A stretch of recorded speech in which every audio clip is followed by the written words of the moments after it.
Hi, I'm Penny Rogers, and I blog over at ourcrazyadventuresinautismland.com. And today we are going to talk about how will I teach social skills to my child with autism if I homeschool.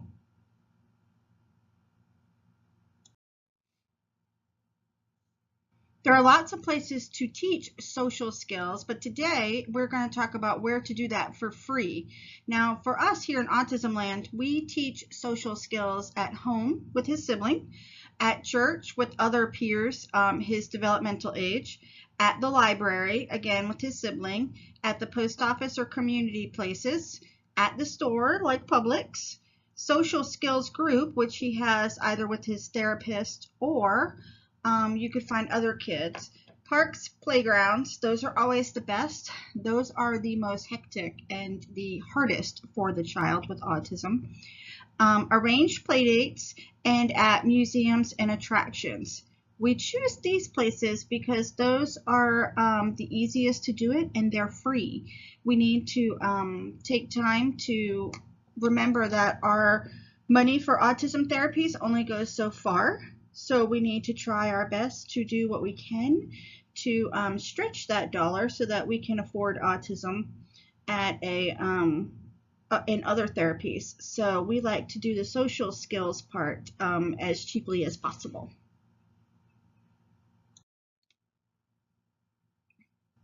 Now at home, it's a little more laid back when you work on social skills. The parents can model the appropriate social interactions, so you sort of role play what they should be doing, playing a game, turn taking turns in line, playing alongside another child. You set up the interaction and you model the appropriate behavior. Children with autism are very visual, and they will need lots of practice in order to perfect a skill. So that's why we at home look at the skills that Logan, our child with autism, is lacking in social settings, and then we work on them by setting up different interactions at home. In the picture on the slide, you can see that Logan is the young man in yellow, and he is playing apples to apples with some family friends of ours. So what we do here is we help him to learn how to wait his turn and what happens when other people don't react the way he thinks they are supposed to. So these are important skills for the child with autism. Siblings at home also, if you have them, can be used as dyads. Dyads are children who, typically developing children, who will interact with the child with autism at a slower pace. They're usually more patient. The dyad knows that they are helping the child with autism in advance. So for any of these particular people in the photo, I would tell them in advance Logan's working on turn taking or waiting his turn, so they know that when they're playing the game that that's what Logan's working on. We would never work on something for the first time in a large group like this. You want to set the child up for success from the beginning, so you would never just throw him into an interaction with a lot of chaos to practice the skill for the first time. So for this, in this particular picture, he has practiced with this group of children quite a bit on his social skills. So they know Logan, Logan knows them, but they are not practicing new skills. They are practicing skills that they have already worked on with Logan in a previous situation. Home also gives Logan a safe zone to work on skills at his developmental level. When he was smaller, like that sweet blonde girl that's next to him, Miyaka, he might have been 8 like her, but developmentally he was more like 3 or 4. So at home we were able to work on developmental skills that went with ages 3 to 4. Whereas in public, as you can see Logan is rather large, so people expect him to act a certain way because he looks like an adult. So home gives him that safe zone to be whatever developmental age he is. In this particular picture, he is 20, but he's more at the developmental level of ages 13 to 14. So I would put him with children that age at home so that he could work with them on skills. And it's easier to work on deficits without making the child feel bad.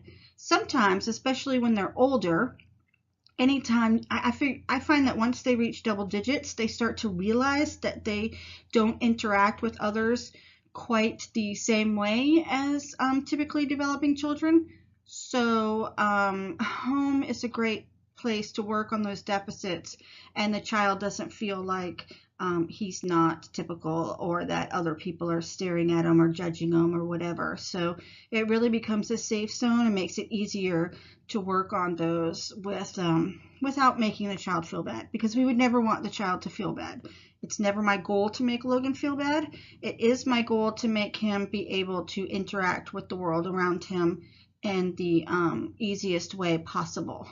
And so we do that by working on his deficits outside of other people staring and their judgment of him. So that's why we do it at home. Of course, home is free. Everybody's always home. So we just make that a part of his homeschool curriculum, is working on social skills.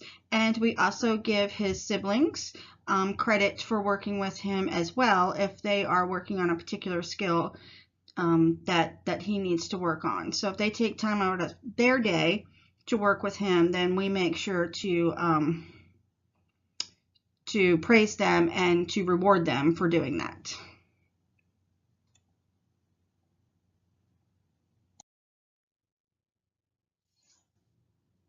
Church, if you happen to attend one, is another great place to work on social skills.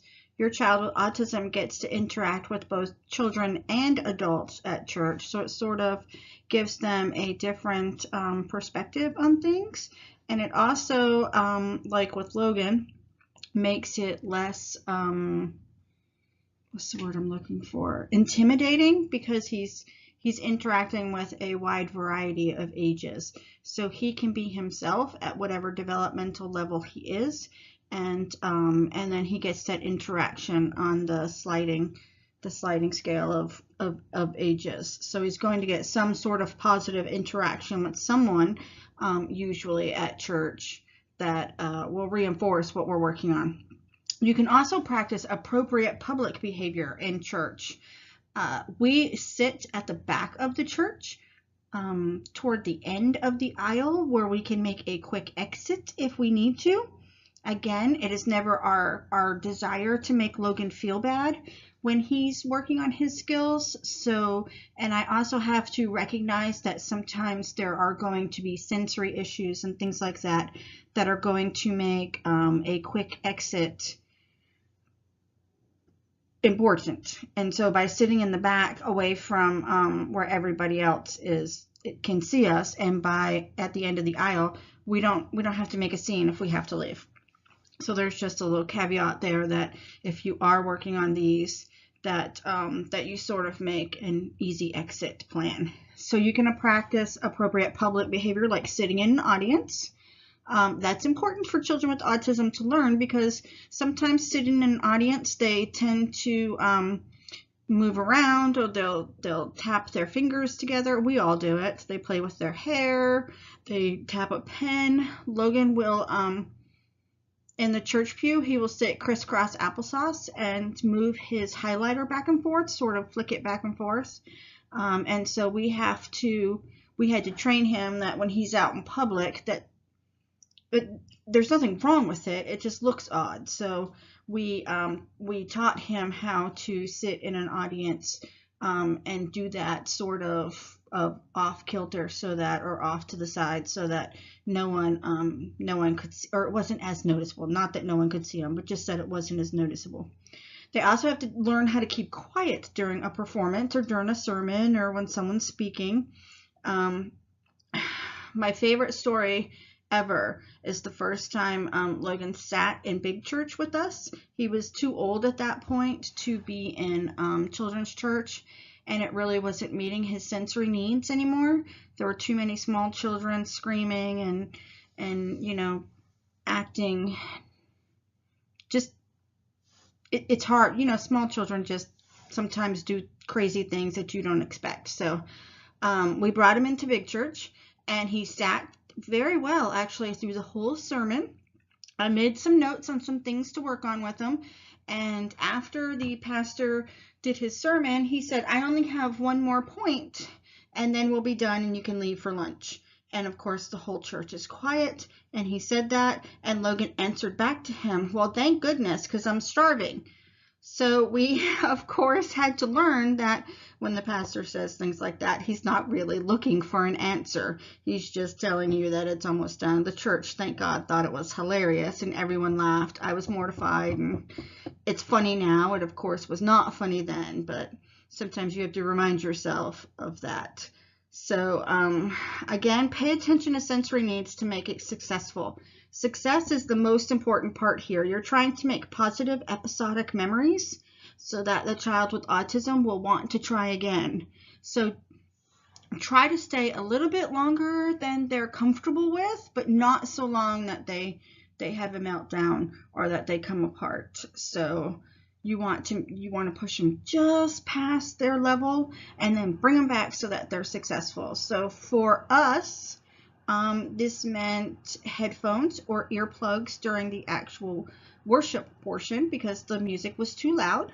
And so, or we would stand out into the hallway till it was done, and then we would join in for the sermon and work on those other things. It also, because Logan had a smaller sister who was in church with us, meant that we had to tag team it, and there had to be an adult that was taking care of Madison, his sister, but there had to be an adult just for Logan. So if we're working on any of these, or actually any time we were in church, there was an adult assigned to just to Logan. So it could have been me, it could have been his father, it could have been his RDI extender, Leslie, but someone had Logan detail, we called it, and their job was to make sure that it was not too much sensory wise. The lights weren't crazy. It wasn't too hot. It wasn't too cold or too loud. And you can kind of tell when your child with autism is about to come unglued. I mean, if you've been around your child any length of time, you know their triggers and what they start to do to sort of withdraw. So for us, we just learned those triggers, and then the person assigned to Logan, if they started to see them, would make that quick exit successfully because we were sitting in the back by the end of the aisle, so Logan could get out. And they would just stand in the hallway or take him outside till we were all done, and then we would leave. So remember, even slow progress is still progress. So even if Logan only stayed 5 minutes in the church service, we would praise his efforts to be there, because 5 minutes is 5 minutes longer than he stayed last week. Or, maybe it was just too much for him this week. So we always try to remember that even if it seems like it's taking forever, slow progress is still progress. So we're just thankful for progress. We also would not work on all of these skills at one time. I can't say that enough. You would pick a skill and that's what you would work on, and you wouldn't necessarily work on them every Sunday because that would just get redundant. The child would realize that you were trying to get something from him. So maybe like every other Sunday, or maybe 2 Sundays in a row back to back. You don't want him to catch on to the schedule and know that, oh, this is the Sunday we're going to work on something. But you do want to work on these so that he accomplishes them, so he knows to dress accordingly. And not show up for church in his bathing suit, which isn't terrible. People do it all the time, but that's not what is expected of you at church. So because we're trying to teach social skills to our child with autism, we want him to look around and realize that no one else is in their bathing suit. So the bathing suit's appropriate for the pool, but it's not appropriate for church because you're not really going to get wet unless you're getting baptized, but that's a whole nother story.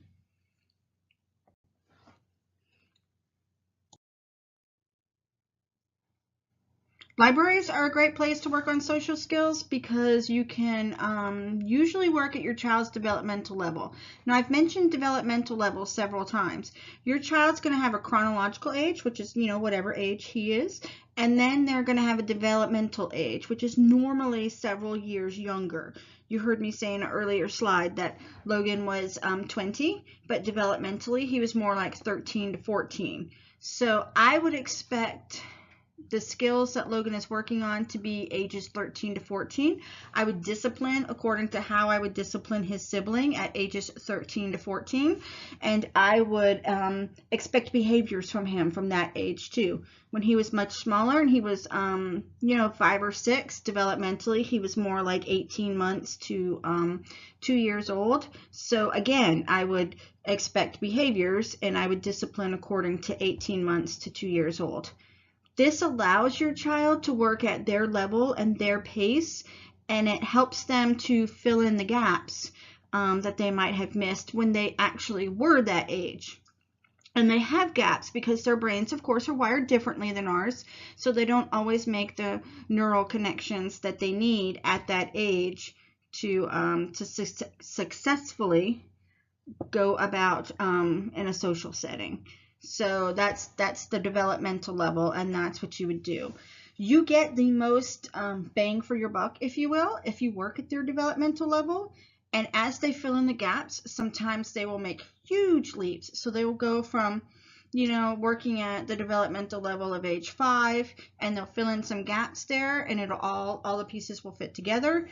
And then they'll go from 5 to 7 or 5 to 8. So your goal with your child with autism is to get them to adulthood where they're just a couple years within their age range, because as adults we don't ask what the person's age is.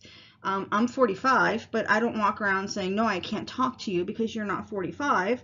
I just, you have different ages of friends, like a range of ages for your friends. So that's your goal for your child with autism, is to get them to adulthood, and so that they're pretty close to their age range within, I'd say 5 years, so that they don't stand out as much.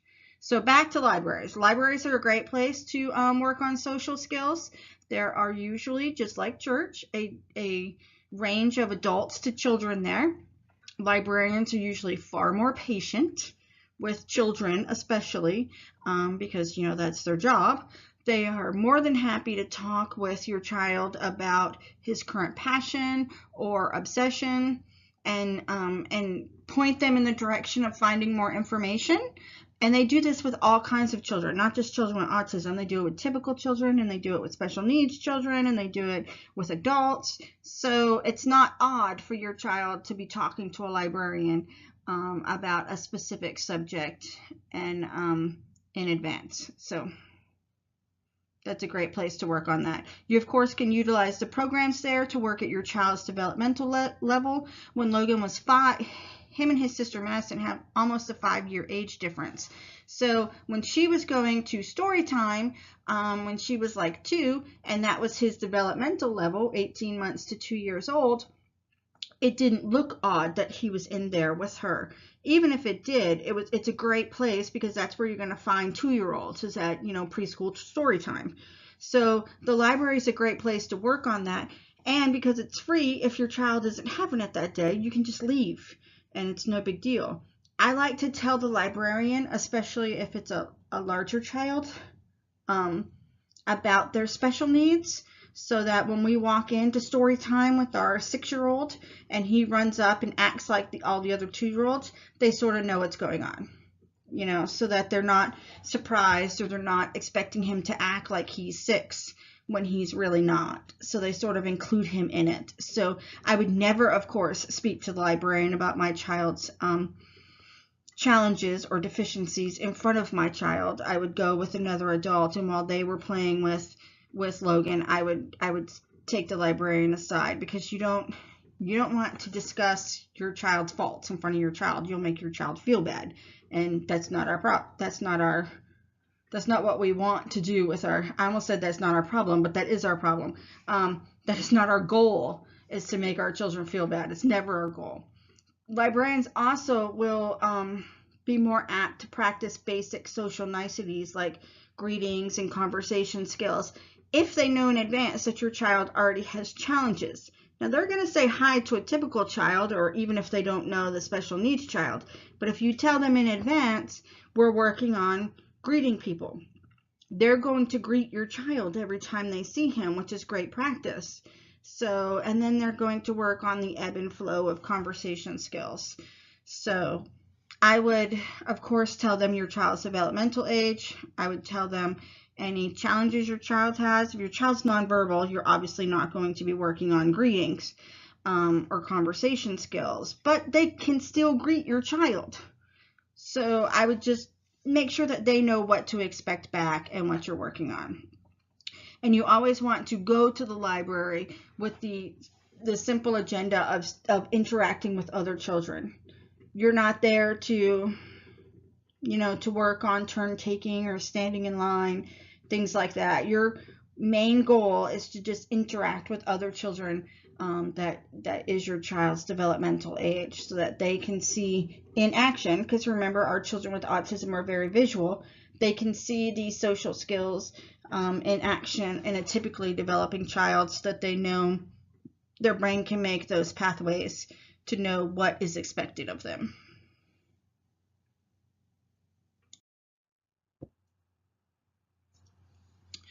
Another place is the post office or other community places like the DMV, the doctor's office, the dentist, places you go on a regular basis that you can work on social skills. It's a great place to learn how to wait in line, to learn how to use your inside voice. So, they're not screaming when they're right next to you and everybody's staring at you like, why is your kid talking so loud?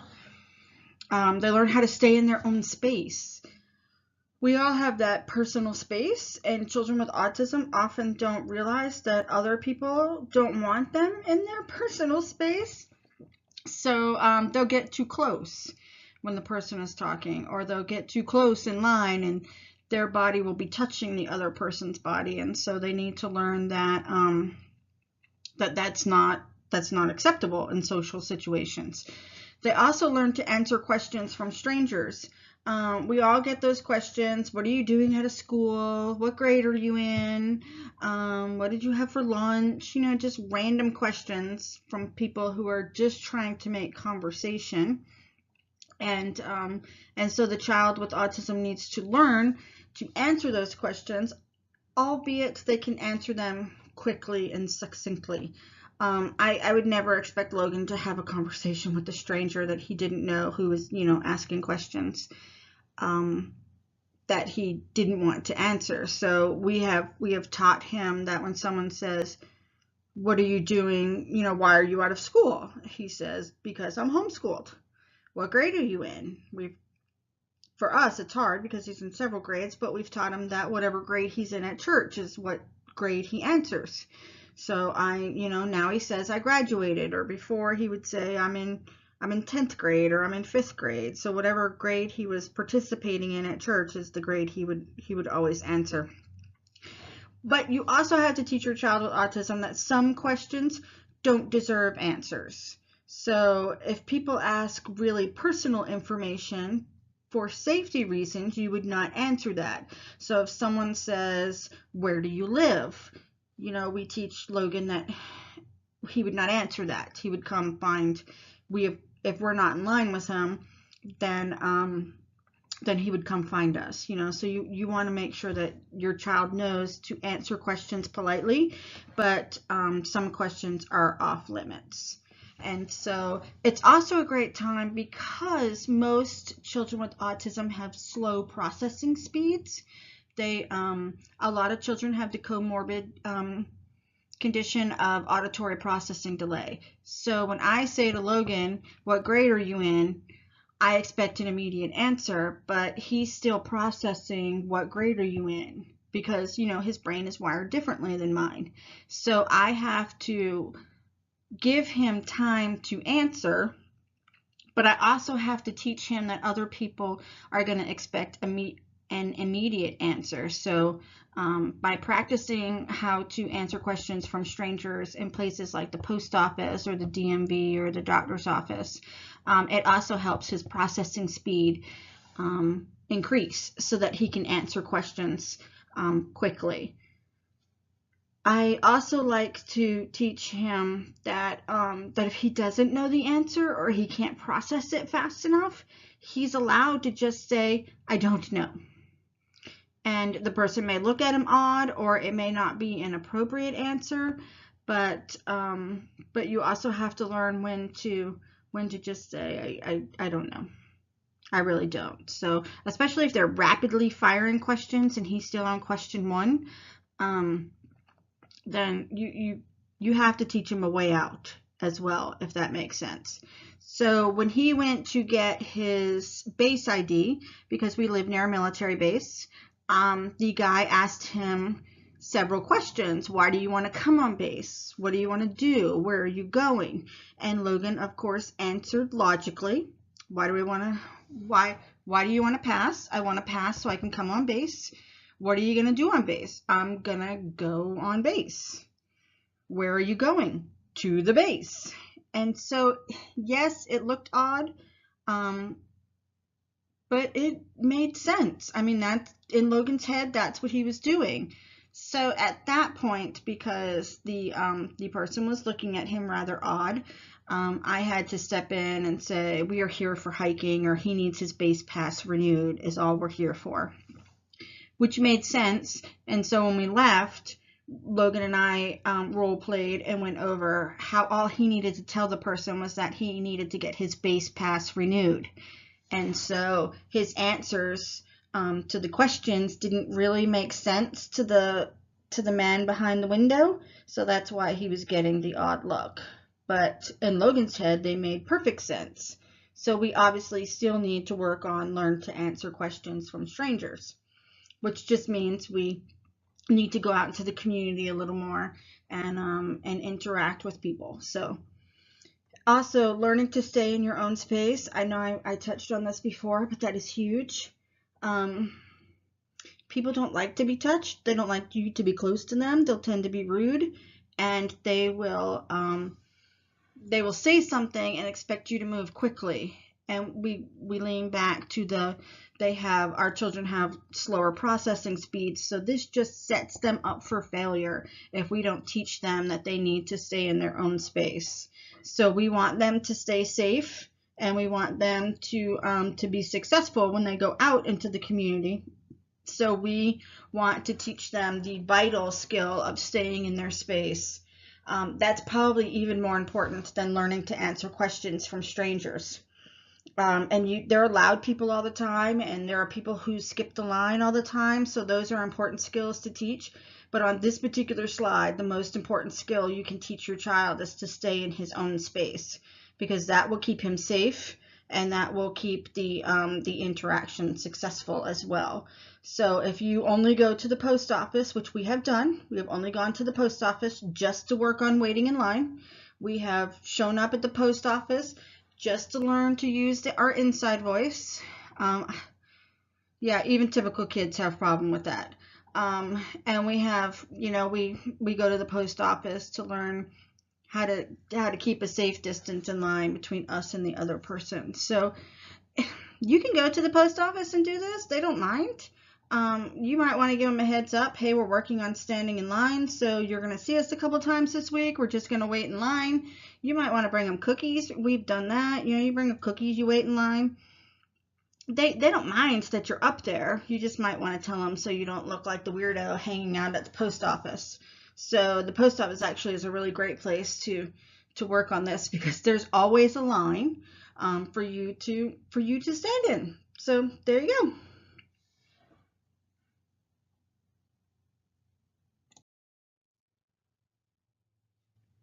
A fun place to work on it is also the store, like Publix or Walmart. This picture happens to be in Walmart, Target, things like that. Um, we had to go for many years. You have to think of sensory issues first, okay? Logan hates the sound of the fluorescent lights in the big stores. I can't even hear the fluorescent lights in the big stores. Logan can, yes, he can hear them hum. So we had to take, when he was a small child, some the age of like 4 to 7, we had to go to Publix just to walk through the door, um, so that he could learn how to deal with the sound of the fluorescent lights. Now we started by just walking in the door and walking back out, and then we got a little further in the store. And now, because we took the time during those years to deal with his sensory issue of hearing the fluorescent lights, he can do an entire shopping trip with me, which is important because as an adult he will have to go buy food. I mean, everybody has to go buy food. So he needed to learn how to deal with that. I, of course, would never take a 10-page list to Publix and expect Logan to keep it together through finding all of that. You have to take into account that they will have sensory issues.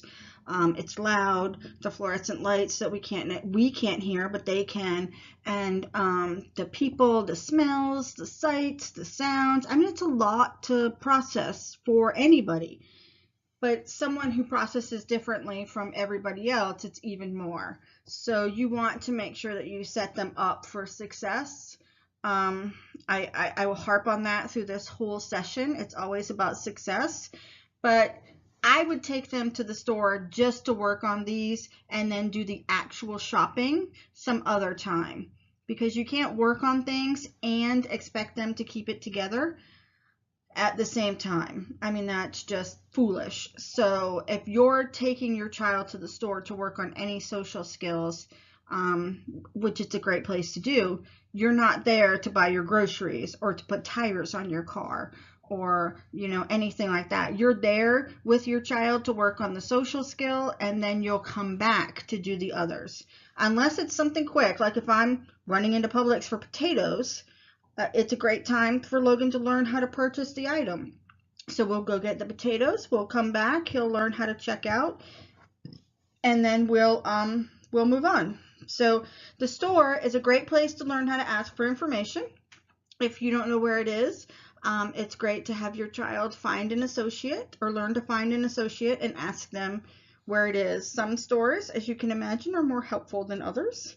So you want to learn this particular skill in several stores so that they learn that the associate takes them to the item in Publix when they ask, but the associate in Walmart tells them it's 3 aisles over. So it's important to do that in several stores. It's important that your child learn how to purchase items. I would recommend teaching your child how to do the self-checkout because it's less peopling than if they have to go through the line, but it's important to learn both. So they need to know how to get their item, bring it up, put it on the conveyor belt, hand the money to the cashier, take their change back, take their item, and leave.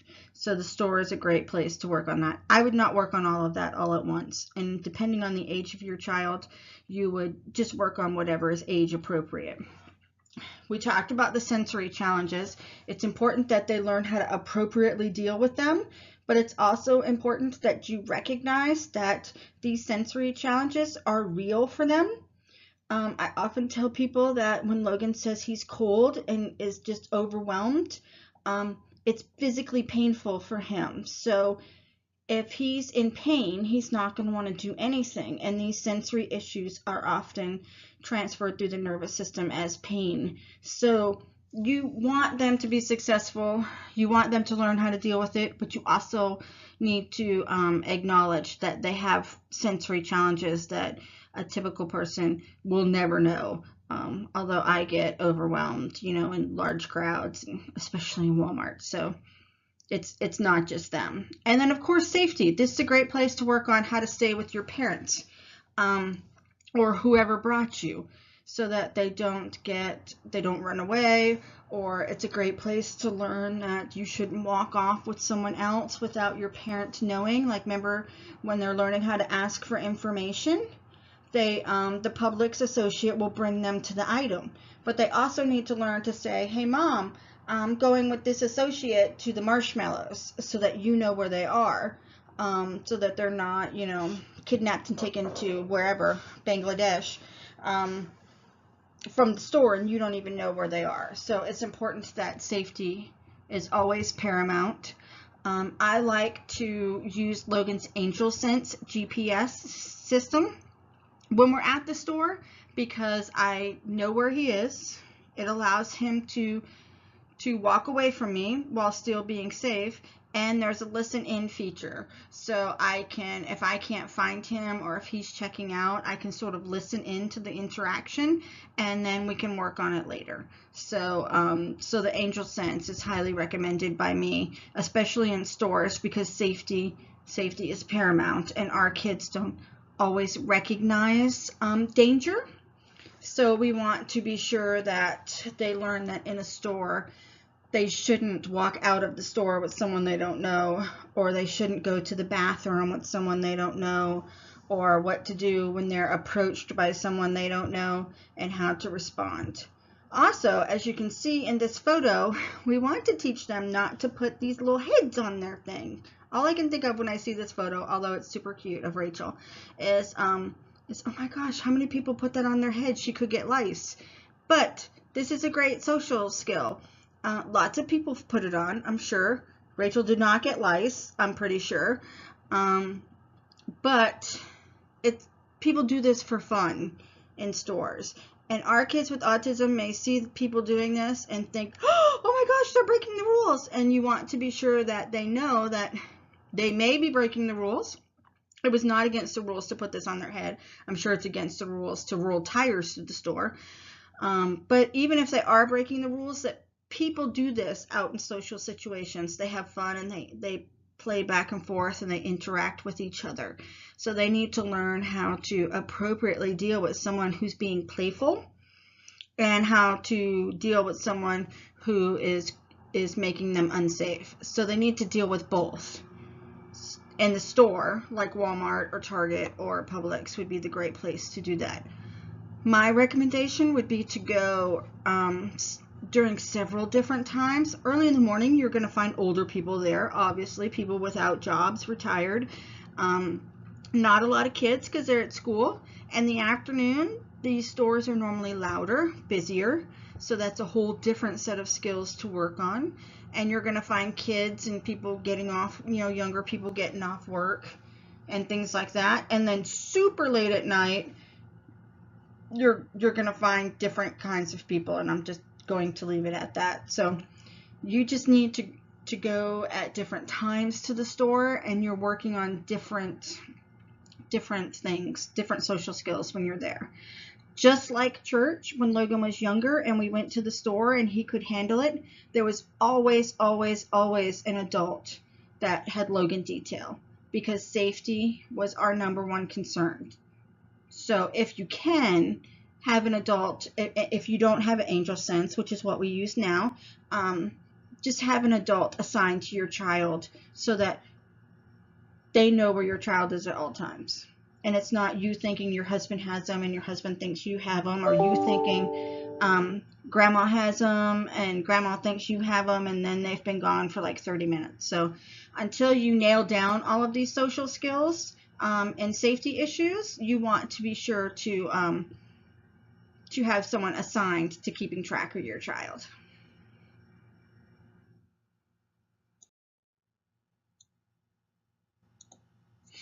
Another fun thing to do is to work with a social skills group. Now you can do this with a therapist in an office. Logan did that for many years after school. Or you could put it together yourself. You don't necessarily need a professional situation to do this. You need to know a family with kids the same developmental age as your child. So if I'm looking for a social skills group for Logan right now, I would look for other kids or for families with other kids who are around 13 to 15, that age range, because he's around 13 to 14 years old. So I would look for some maybe 12, a little bit younger, and maybe I probably wouldn't go any higher than 15 because teenagers are so their skills are so different as they get older. So I would want someone probably between 12 and 15 working with Logan. So if I knew a family with kids that age, I of course would just, say, hey, can we get together? It sort of works the same as dyads with the siblings that we talked about earlier. The typical children know that you're there to work on a skill. Okay? So they know they're there for work. You have spoken with them, you tell them what skill you're working on, you tell them how the child with autism will react and what you're trying to do, and there's an adult right there the whole time sort of modeling appropriate interactions or guiding the child with autism to an appropriate interaction. So the typical child in the social skills group has already been appraised of all of this before the group starts. The child with autism, of course, has not, but it's not a play date. The other child knows they're there to work, so that's the difference. And you work on a specific skill every time you get together. So if you're working on turn taking, every time you get together, you have to do some sort of interaction that involves turn taking. Until your child with autism masters that interaction, you don't move on to the next one. So if playing games and losing gracefully, which is a huge skill that children with autism need to learn, you would play games every time that other child or children came over, and you would work on your child losing gracefully. But the other children already know that. So they know they're coming over to your house. They know they're going to play games. And they know that the other child may or may not lose gracefully, and that you are going to model the appropriate reaction for the child.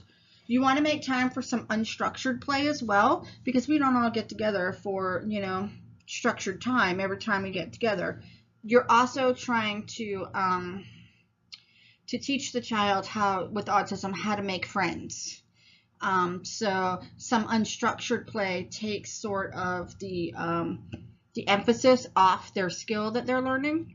It just allows them to relax and play with the other child. So you, of course, would still be present to redirect the child with autism and assist as needed, but you would sort of step back so that they have some unstructured time to work out their differences. But you, of course, want to make sure that the entire group time is successful for your child. Again, you're trying to make positive episodic memories, which will make your child want to feel competent. They'll feel like they're a competent partner in the situation, and then they will want to try again. Any of these social skills always have to be ended successfully. You always have to make those positive episodic memories, which makes the child feel competent and gives them incentive to try again the next time you want to. You also have to praise their efforts exorbitantly, like over the top praise. Like it should feel so fake that you're like, this is crazy. Because that's how your child with autism is going to make the connection that it's a positive memory and that they are a competent individual. Now, we do praise their efforts over the top like that so that the brain takes notice of the fact that they got praised. Because children with autism aren't the most observant crayons in the box. So you have to self-talk your way through situations, which is just where when you're in the situation, you talk out loud about how to handle it. And you have to praise their efforts exorbitantly so that they can make those connections, because it's all about connections. And especially at the younger developmental age, you have to sort of force the connections to happen, which is what you're doing when you praise them exorbitantly and you self-talk. So you'll feel like a fool. And if you don't feel like a fool, you're not doing it right. So just know that it has to be over the top, super crazy, and your child will love it.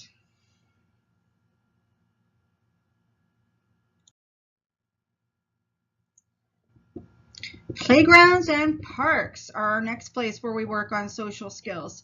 These are the hardest outings to maneuver for your child, but bring the most rewards. They really do. They're really awesome for your child, but they are the hardest ones to do.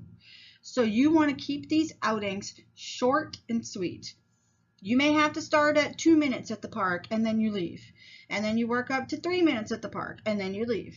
And then you work up to 5 minutes at the park and then you leave. But it's okay. It's okay. Even slow progress is still progress.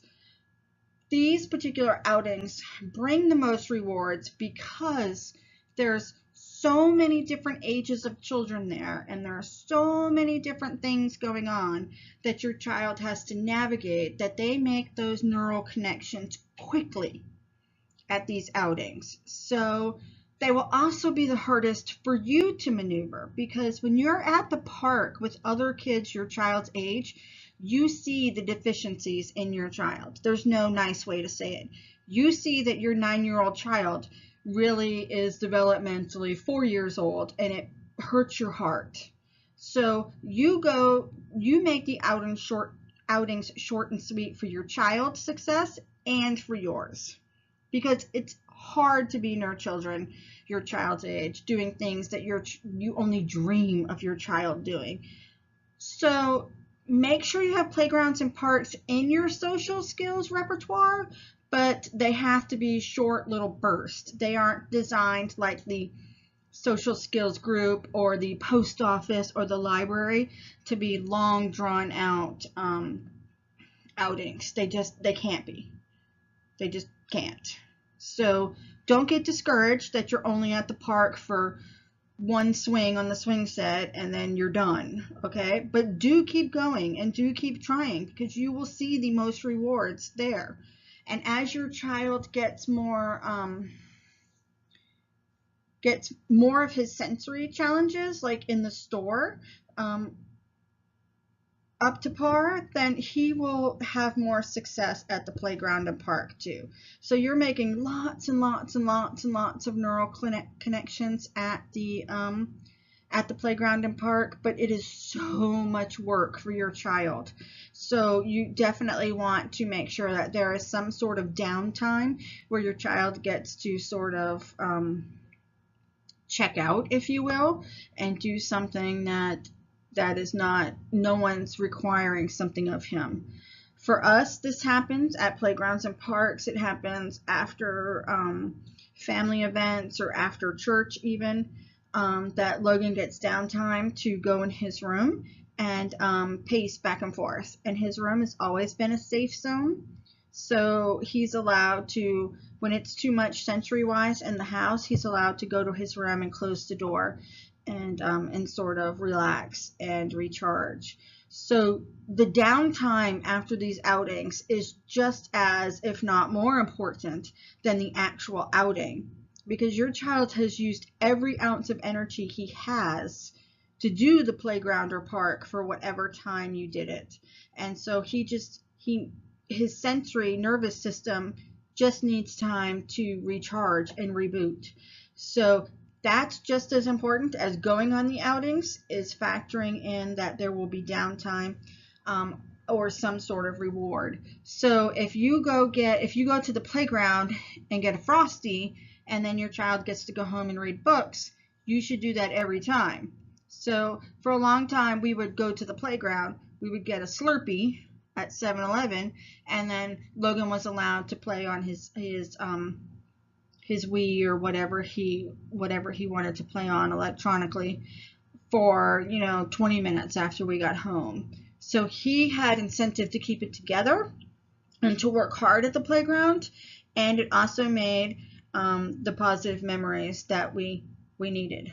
Of course, once again, safety first. You have to have, and I mean, I wouldn't bring more than one child to the playground without another adult, especially a child with autism. I know that's not always feasible for parents, because I mean, if you have more than one child, you still want to go to the park. Just make sure that you know where your child with autism is, because the parks and playgrounds are great places for them to wander off.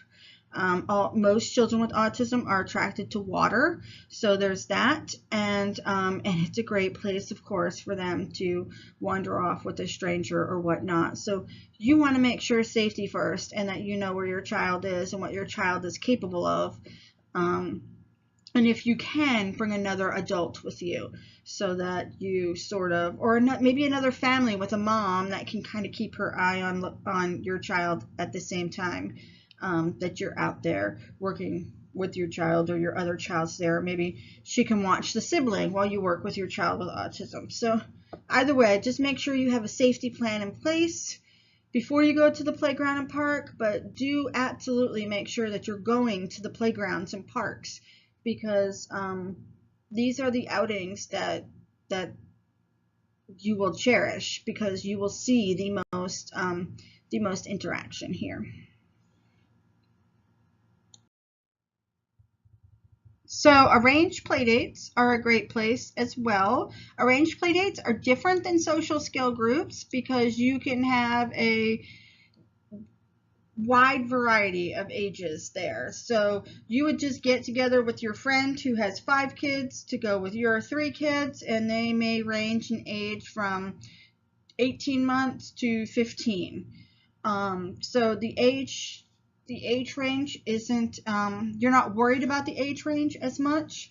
You do want to keep in mind your child's developmental age when arranging it. You don't want to invite the mom with 5 kids all under 5, when your child's like developmentally 10 and chronologically 15, because he's not going to get as much success out of it. So you want to make sure that there is sort of a child or two in your child's developmental age range when arranging.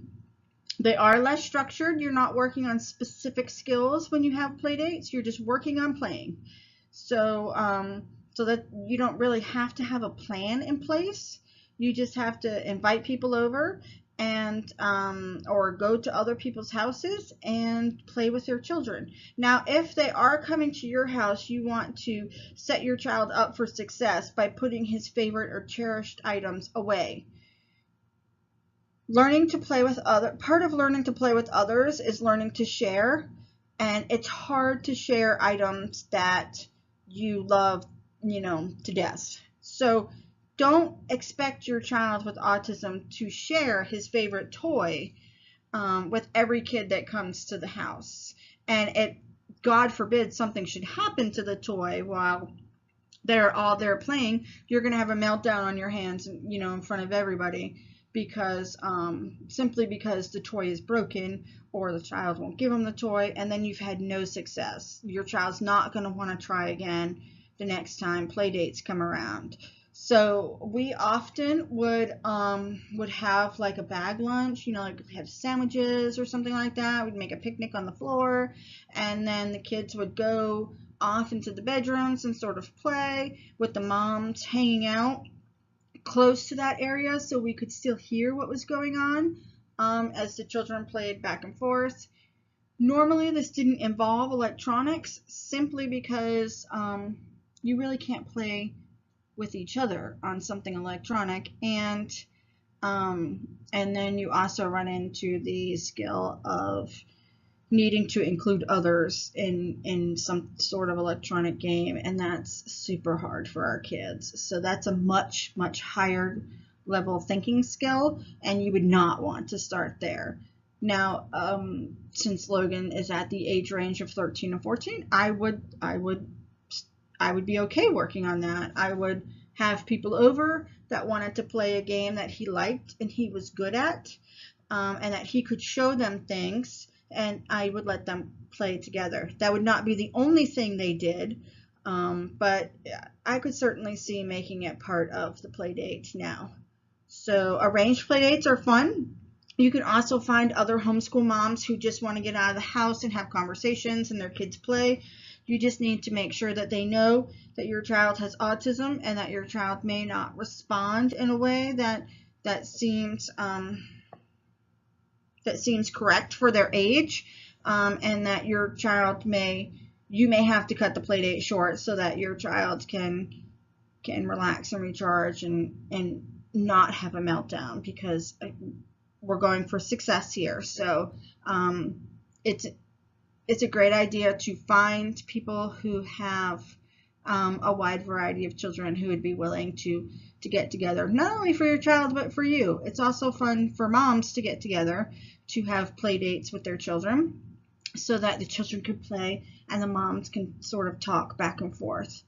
Plus, it also gets someone else who is familiar with your child with autism in the picture, and sometimes they can tell you things, they can point out things you don't see because you're right there in the midst of it, and they may have ideas that you hadn't thought of. Like if your child melts down every time it's time to put the toys away, one mom may be able to show you how she gets her kids to do it, or he may do it for her but not for you. So playdates are always fun. You just need to know what to expect, and you need to make sure it's successful by putting up the favorite or cherished items if it's at your house. And I would recommend having it at your house because your child is familiar with your house, he's comfortable with your house, he's relaxed at your house, and so you've already got half of the equation done by having you've set them up for success right from the beginning by having it at the house. Plus, if it gets too much, there's a safe zone for him to retreat to, which may or may not be his room, your room, the bathroom, wherever you guys have arranged. But when he's done sensory wise, he has a place to retreat without having to have a meltdown in front of everybody.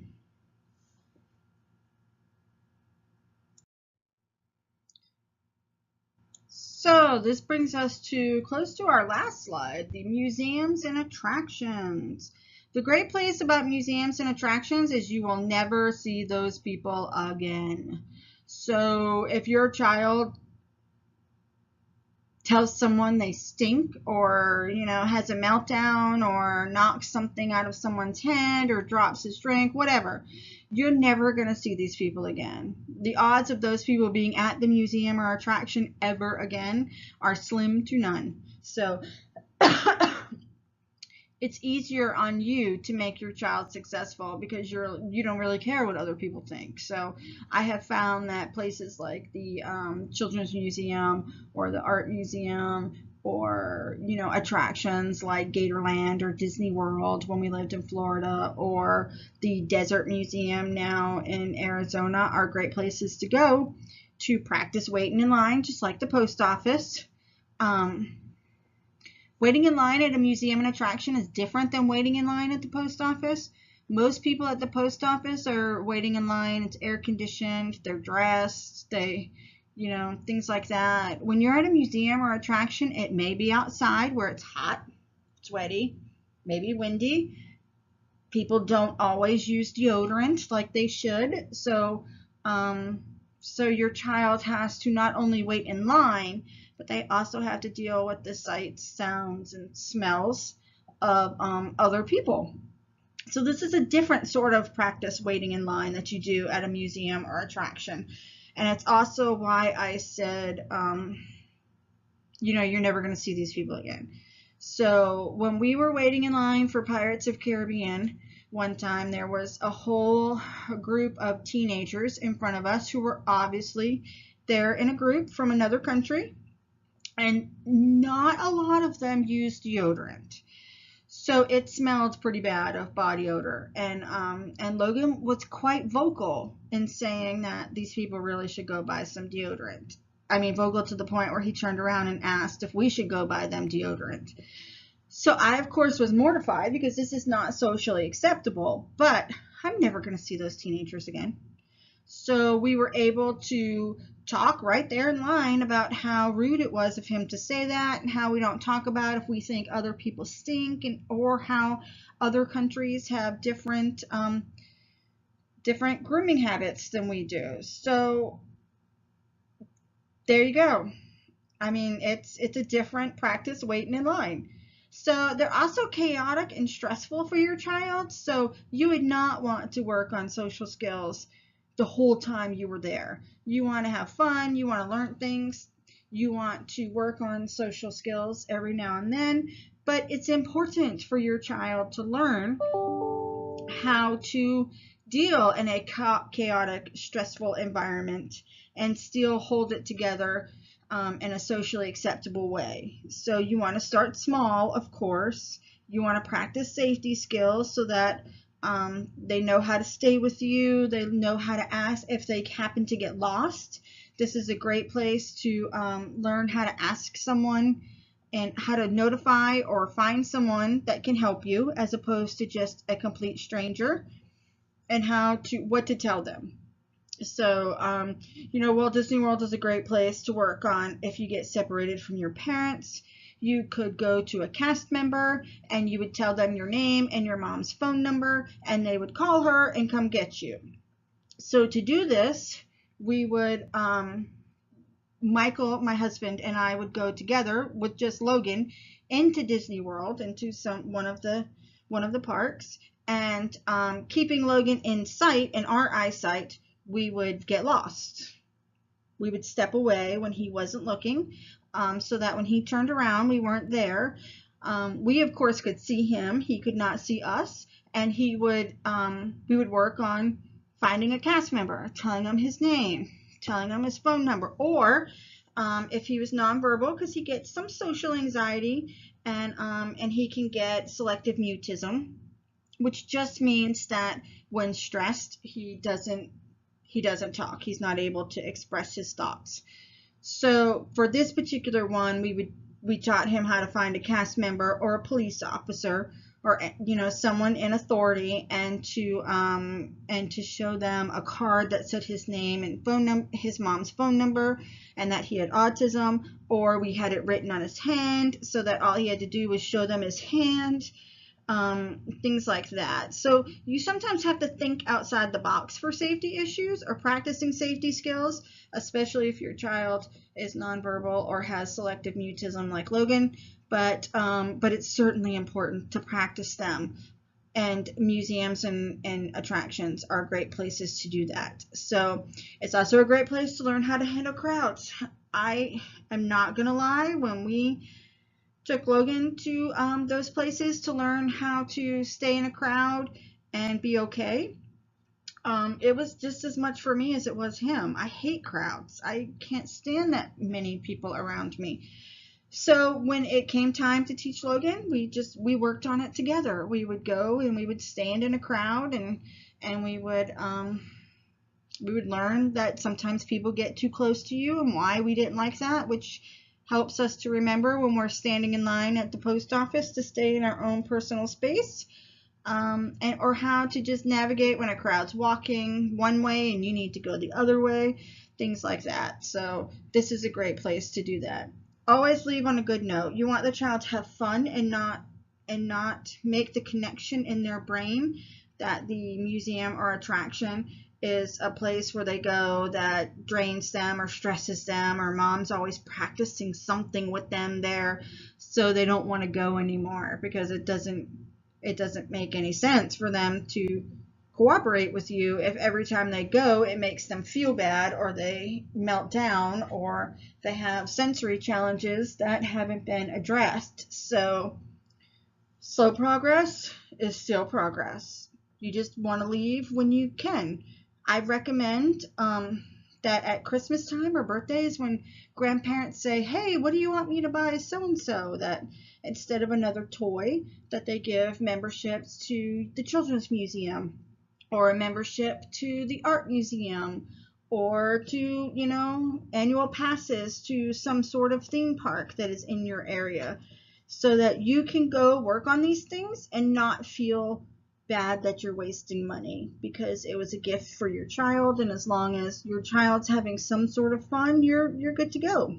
So that's a great idea for grandparents to get involved as well. And you can often sell it to grandparents or others when they ask, as well, a family membership to blah blah blah would be great, because then we can take our child there to work on social skills, or we can go there to work on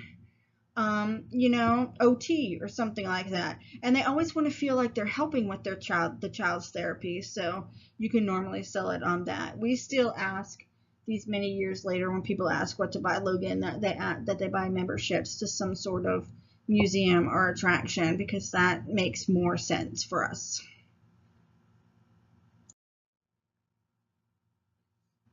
So there you go. That's how we work on social skills here in Autism Land. You will often, as homeschool parents, you hear that silly socialization question, even on typical kids. How will they be socialized if they don't go to school? So having a great answer and a great plan in place for your child with autism helps everybody out. So we make it a point to add social skills to Logan's homeschool repertoire. And then when people say, "Hey, how is your kid gonna get home or socialized with their homeschooled?" You can say, "Hey, we go to the park, or we have social skills group, or we have play dates, or we went to Disney World," and that's how we worked on it. So um, it's great to have an answer. So if you have any more questions, you can find me online. Here's my blog. I am on Facebook under Our Crazy Adventures in Autism Land. You can join my group, Life in Autism Land. If you search it on Facebook, you'll find it. Twitter, Instagram, and if you have any questions or need any assistance at any time, please feel free to email me at penny@ourcrazyadventuresinautismland.com, and I would be happy to help. So if you want some personalized advice for your child, or you have a specific social skill that you need working on and you don't know where to do it, shoot me an email and I'll brainstorm with you and see what we can come up with. So thanks for joining me at how to homeschool your child, how to teach social skills to your child with autism if you homeschool. And thanks.